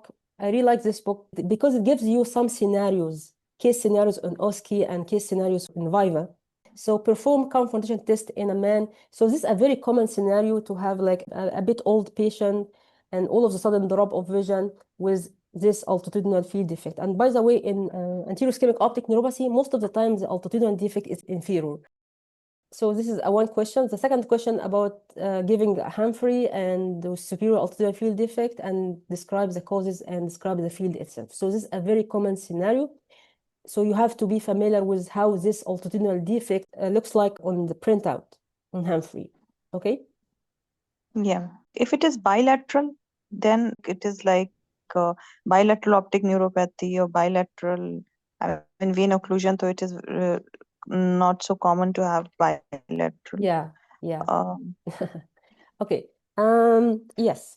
Right. Can you give me like, is it right or left? This is inferior altitudinal, of course, but is it right or left? So this one is this one is right. Yes, it is right. Okay, this is actually confusing because here's a presentation. 1 second. Remember, it is opposite. Remember what I said earlier? Yeah. Yes, I tried to see the the blind spot, the optic nerve, and then I found it is here. So it is just opposite. I think the right should be this side. Yeah, it may be confusing. So since the blind spot here on so it should be this one here. Yeah.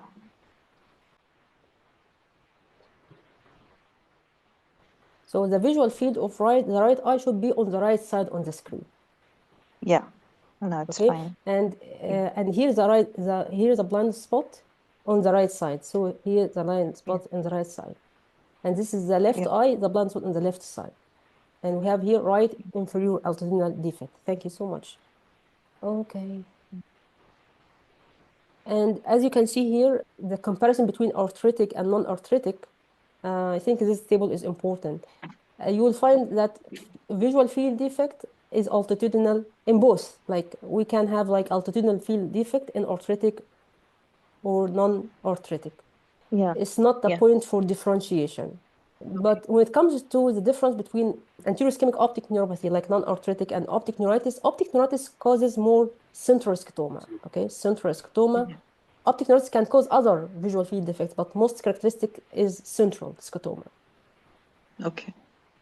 So again, you have to be familiar that one disorder like optic neuritis can cause many visual field defects. Yeah, it can cause altitudinal, by the way, but what is the first one? Diffuse depression or central scotoma. Yeah. Okay, another candidate. Thank you, doctor. Thank you. Are you ready? Yeah. Yes, ma'am. Okay. Yeah, yes. Yeah, remember this, we said this is a right homonymous hemianopia, okay? Can you tell us again what are the cases we covered so far? Number one was? First was constricted visual field. Yes, number two? Second is inferior altitudinal visual loss. Yeah, altitudinal in general. Yeah, and here the homonymous hemianopia. Yeah, this is the right side. Okay, so here I'm just showing you that actually we are using iatrogenic, inducing iatrogenic field effect by using this plaster. Okay, so in order to induce right homonymous hemianopia, I use a plaster on the right half of each lens. Okay. Okay. So once we cross the vertical meridian, the patient can see the red pin. This is along the horizontal meridian. And you can do it like to see the defect respecting the vertical meridian in the upper quadrants and then in the lower quadrants. Once we cross the vertical meridian, they can see the red pin. Okay, can you read this aloud? She had a homonymous hemianopia. He asked about possible causes. We covered the first part in the setting, so tell me about some of the causes of homonymous hemianopia. By the way, the candidate missed a lot of keywords here. Is it enough to say homonymous hemianopia? No. No, ma'am. First, we have to say whether it's right-sided or left-sided. Yes. Then whether it's congruous or incongruous. Yeah, sometimes. Okay. But the most important, don't forget the side, so right or left. Okay, what are the possible causes? Homonymous hemianopia, possible causes can be any lesion involving the contralateral optic tract, lateral Excellent, geniculate excellent, body. excellent. So imagine now this is a right homonymous hemianopia. You have to tailor the causes and say left. Yes. Okay, so tell me. Any lesion involving the left optic tract, left lateral geniculate body, or further going into the if we go into the parietal lobe, any lesion in the parietal lobe or in the temporal lobe, but that will cause more of homonymous quadrantenopia, left-sided, left parietal lobe or left temporal lobe, and then up to the occipital cortex. Can you replace all these words? Optic tract, lateral geniculate, then optic radiation, and then occipital. Yeah, can you replace all these words by just one word? Visual pathway. Yes, you are closer. Yeah, with Visual exclusion pathway. of, yeah, when we, Chiasma. sorry, can you say it again? Left-sided post-chiasmal pathway, optic Yeah, pathway. exactly. So chiasm is like a station, like an important station or like a stop.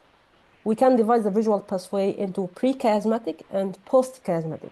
So you can simply say, if it is a like right homonymous hemianopia, you can say by left post-chiasmatic lesion. Okay? Okay. And the examiner might interrupt you and ask you other questions and so, but this shows that you are familiar with some of the fancy neurological terms that neurologists use. Exactly. Can you read this? Allow it, please.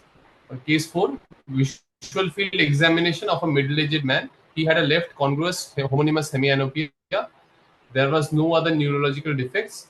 I mentioned that the lesion is probably at the occipital lobe. The examiners wanted to know how I would investigate the patient. I mentioned physical examination for possible source of emboli, arrhythmia, valvular diseases, carotid stenosis, and measure the blood pressure for hypertension. Okay, so back again to the left or the post-chiasmal lesion. Because this is a long distance, we have many places, many sites.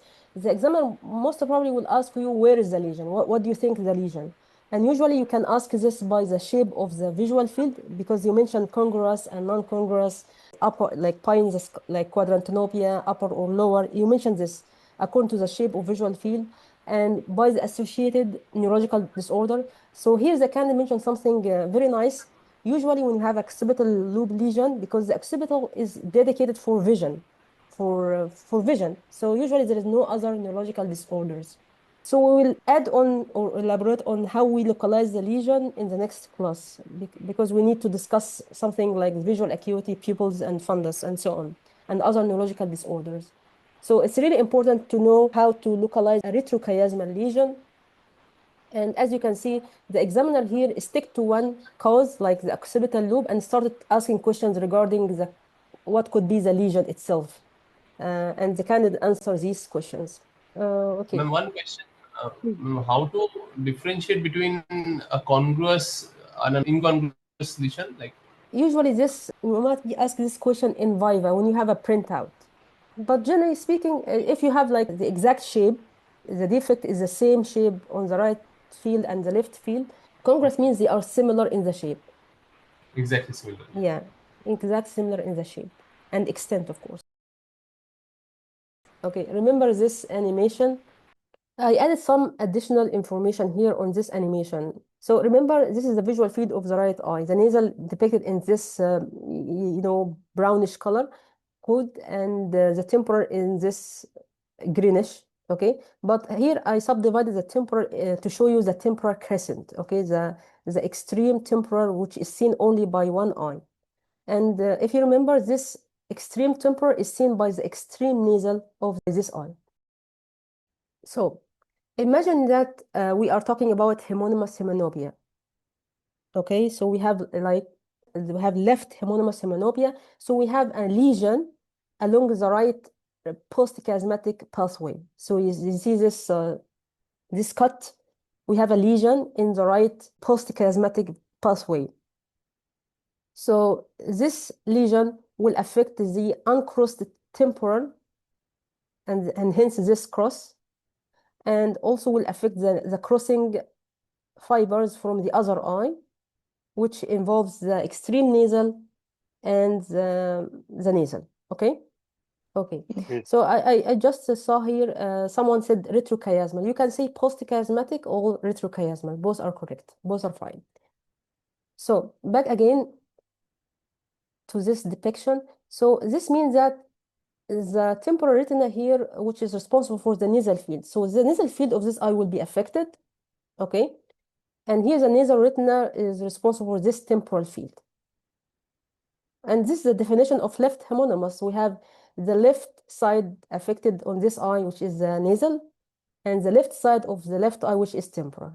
Now, normally both visual fields are overlapping. So this is the result.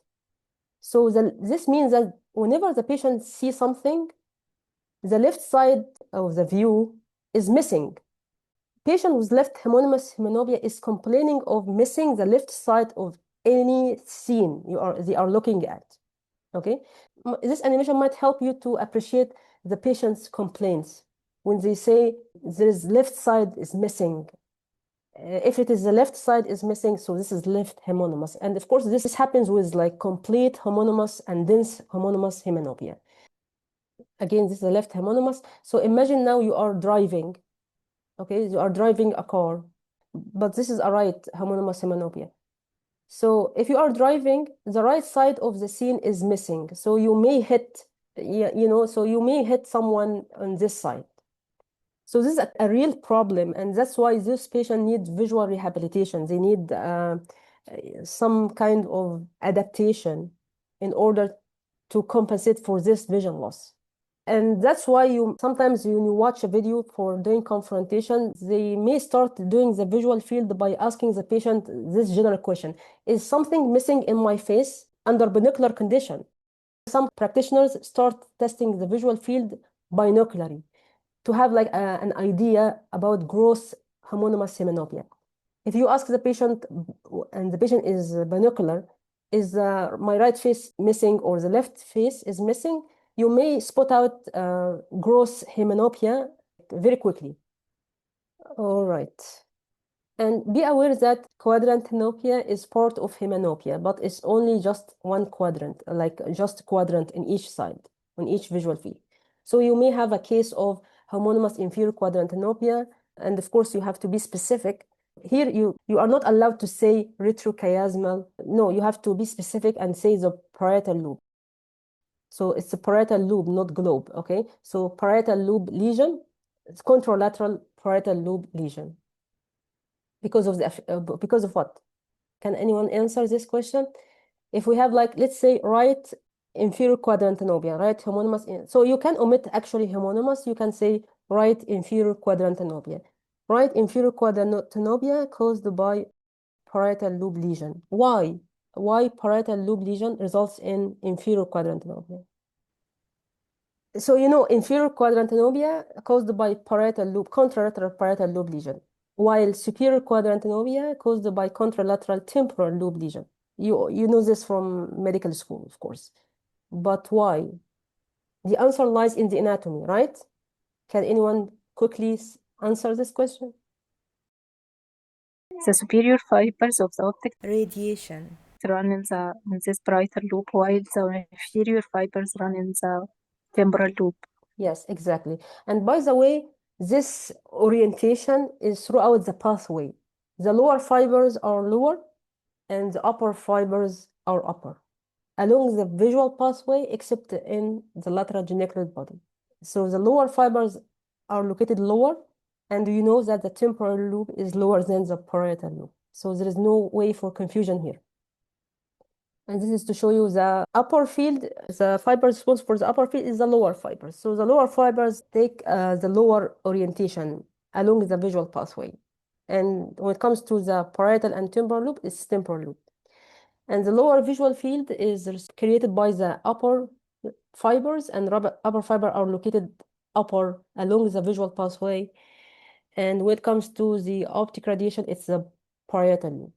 When you study with pictures and you go back to the basic anatomy, you will understand everything.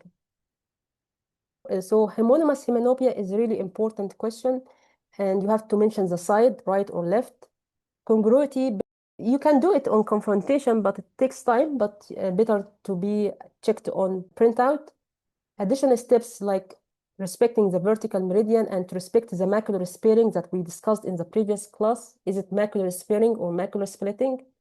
What is the lesion? It's retrochiasmal, and then you have to answer how to localize the lesion and what is the lesion. So what are the causes of optic tract lesions, which is called optic tract syndrome? What are the causes of occipital lobe lesion, for example? And here, this is a schematic representation of right inferior quadrant anopia. It's subtype of homonymous hemianopia. Again, you have to mention the side, right or left, superior or inferior. Additional steps, quadrant anopia respecting the vertical meridian and the horizontal meridian. What is the lesion and what is the lesion? Okay, if it is inferior, so it is parietal lobe lesion, contralateral. If it is superior quadrant anopia, it's contralateral temporal lobe lesion. Okay. Another volunteer? Yes, thank I you. read this. Yeah, you read it because we were talking about how you can skip some steps. Okay. And you have to be a good listener to the examiner. This is important because you don't always expect to have like bitemporal hemianopia, like the whole hemifields are affected. It might be partial. So my question to you, when we have like partial bitemporal hemianopia, when it is more superior than inferior, what does it mean? It means that the lesion is coming from inferior, from pituitary. Why?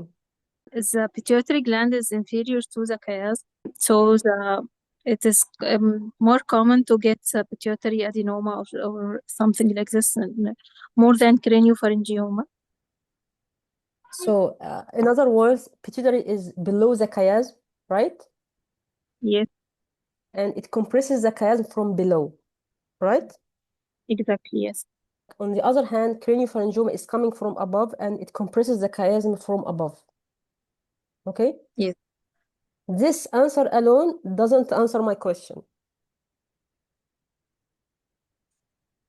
So, because of compression of the inferior fibers, which Yeah. carries the superior hemifield. How about the orientation of the fibers in the chiasm itself? The location. The location, okay. So superior fibers, yes, passing superior and inferior passing inferior. And Yes. posterior fibers One second. anterior. That's enough for my question. So the inferior fibers are located inferior, okay? Mhm. So when it Yes. compressed from below by pituitary adenoma, it will affect the inferior fibers, which serves the upper visual field, and hence the upper temporal quadrants are affected earlier and denser. Okay. So, and also you have to say nasal fibers because the chiasmal fibers are nasal fibers. So why in pituitary adenoma the upper temporal quadrants are affected more or earlier? Because the pituitary is lower, it is below the chiasm, and the lower nasal fibers in chiasm are located lower. Okay. So this is the answer. So here, as you can see in MRI, this is from Cybersight lecture, wonderful lecture by the famous, well-known Dr. Carl. And I advise you all to watch any neuro lecture by him. He's a neuro-ophthalmologist. So this is the normal chiasm. Okay, this is a sella turcica. When we have a pituitary in the above photo here is the pituitary adenoma, it will compress the chiasm from below. And here from Kanisky, as you can see in this sagittal section, you will see that the lower fibers, so the lower nasal fiber, are located lower. So it's the first fiber to be affected by pituitary. Okay. And this is another almost realistic. So this is the chiasm, and this is the pituitary gland. It is below the chiasm. And by the way, the circle of Wills surrounding the chiasm. So the chiasm is very vascular. don't say stroke as a cause of chiasmal syndrome. It's a very rare cause because it's highly vascular. Okay, let's see this experience. It's from Viva, but it's important to read it together. A female with galactorrhea and amenorrhea. What is the diagnosis? Then I told him that the patient is having a chiasmal lesion, mostly pituitary adenoma. Then he said, what are you going to do? Examination and investigations. I told him anterior segment, posterior segment, check the optic disc, check the pupillary reaction, check the confrontation visual field, and visual field test automated perimetry. We need to do neuroimaging, brain MRI, and hormonal assay for the prolactin and other pituitary hormones. Then asked about expected visual field effect.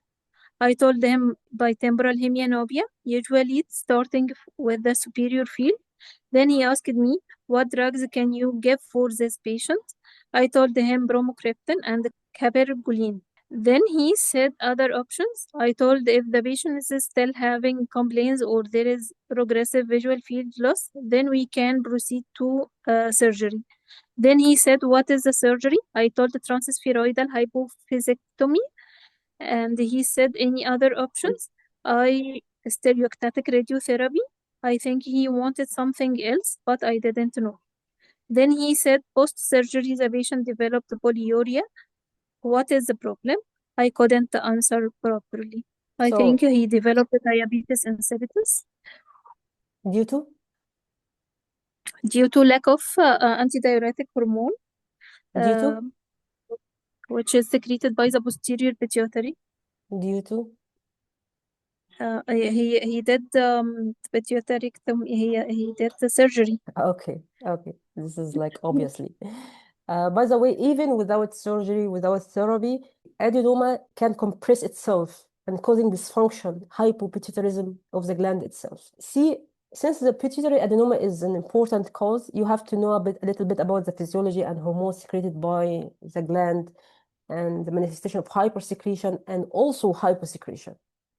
We will add a lot of information regarding, because I really like bitemporal hemianopia. We have a lot to talk about it. And we will continue talking about it in the next class, in the last class about confrontation visual field. But here I just have one comment. I think he wanted something else. So here, as I candid mentioned, I think he wants something else, but I didn't know. What do you think the examiner wanted? Endoscopic surgery, maybe, I don't know. Observation and referral to Yeah, actually, I guess he wanted this word, this liaison or collaboration, or I like to take a multidisciplinary approach. It's a long word. Anyhow, you have to incorporate all specialists like neurologist, endocrinologist. As I said earlier in this class, you will never manage this case alone. Actually, this is what the examiner wanted, I believe. All right, so don't forget this. And this is from Cakewalk again, giving some common Viva questions and case scenarios. How do you approach a case of bitemporal hemianopia? You will find the first line, most probable clinical diagnosis is pituitary lesion, and then the second line in the answer or in the management, this approach, multidisciplinary approach, okay? So please don't forget this. All right, and as I said before, when I was like a junior or like a resident, I thought that I have to be aware of the signs and symptoms of hyperpituitarism, but no, you have to be familiar with hypopituitarism as well, because most of the time the adenoma compresses itself and causes hypopituitarism, okay?